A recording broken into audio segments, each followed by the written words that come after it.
হে everyone, আসসালামু আলাইকুম। কেমন আছেন সবাই? আশা করছি সবাই অনেক বেশি ভালো আছেন। আলহামদুলিল্লাহ, আমরাও ভালো আছি। আবারও সবাইকে স্বাগতম জানাচ্ছি আজকের নতুন একটা ব্লগে।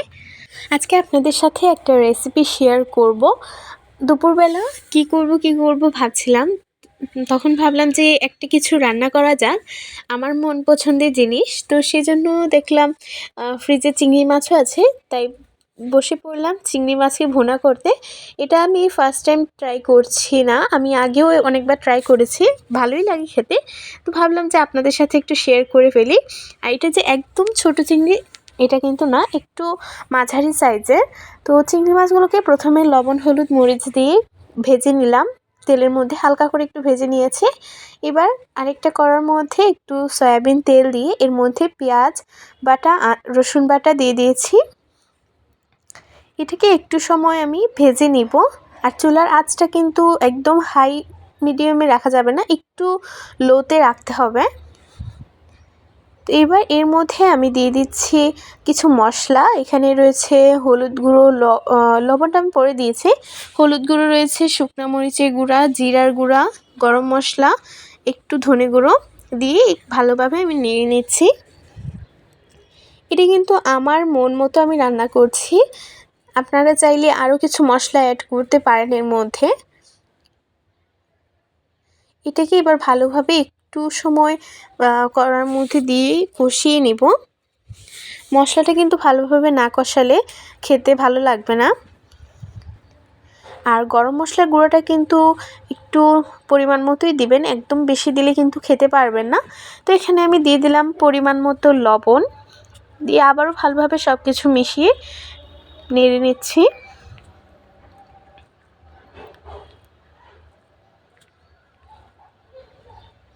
আজকে আমি খুবই অল্প রান্না করছি, যার কারণে মশলাগুলোও সব কম কম।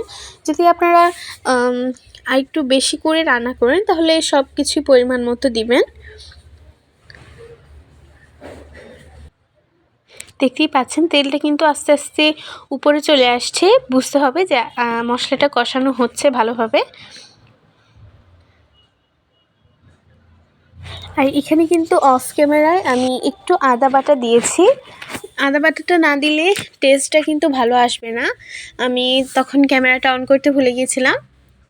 আদা বাটাও আমি পরিমাণ মতোই দিয়েছি, বেশি যে একটা দিয়েছি এমন না। আর এখানে পেঁয়াজ বাটা 1 চা চামচ, রসুন বাটাও 1 চা চামচ, আর আদা বাটাতে দিয়েছিলাম 1/2 চা চামচ। আপনারা যদি কোয়ান্টিটি অনেক বেশি হয় তাহলে একটু বেশি করে দিবেন। ভালোভাবে একটু টাইম নিয়ে আস্তে আস্তে মশলাটাকে কষিয়ে নিব।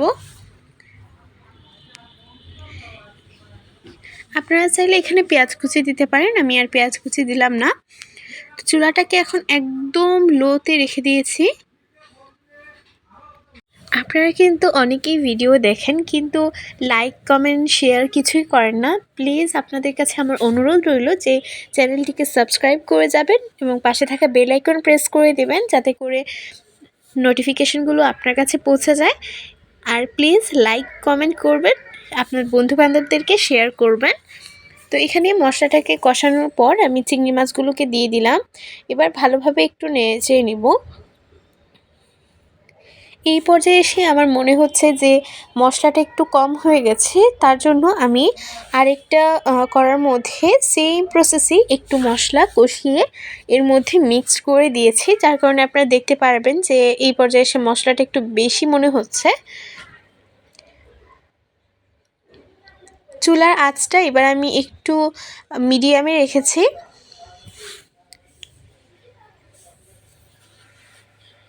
যেহেতু চিংড়ি মাছটা আগে থেকেই ভাজা ছিল, যার কারণে এতটা টাইম নিতে হবে না। আর যদি চিংড়ি মাছটা আপনারা মনে করেন যে ভাজবেন না, সেই কারণে তার জন্য কিন্তু আপনাদেরকে একটু ওয়েট করে করে মশলার সাথে চিংড়ি মাছটাকে মেশাতে হবে। তো এখানে আমি একটু পানি দিয়ে দিয়েছি, যাতে করে মাছগুলোর ভেতরে মশলাগুলো ঢুকে যায়। আপনারা যতটুকু ঝোল রাখতে চান ততটুকুই পানি দিবেন। আমি বেশি একটা ঝোল রাখবো না, যার কারণে অল্পই একটু পানি দিলাম। চুলাটা কিন্তু মিডিয়ামে রাখার কারণে পুড়ে যাওয়ার কোনো টেনশন নেই। আর আপনারা যদি বাড়িয়ে দেন তাহলে কিন্তু পুড়ে যাওয়ার একটা আশঙ্কা থাকে। তো এই পর্যায়ে এসে আমি একটু ঢাকনা দিয়ে ঢেকে 5 থেকে 10 মিনিট রেখে সার্ভ করে নিলাম। সুন্দর একটা রেসিপি আমাদের রেডি হয়ে গেল। আর আমি এখানে একটু ডেকোরেশন করার ট্রাই করেছিলাম, কিন্তু তেমন একটা ভালো হয়নি।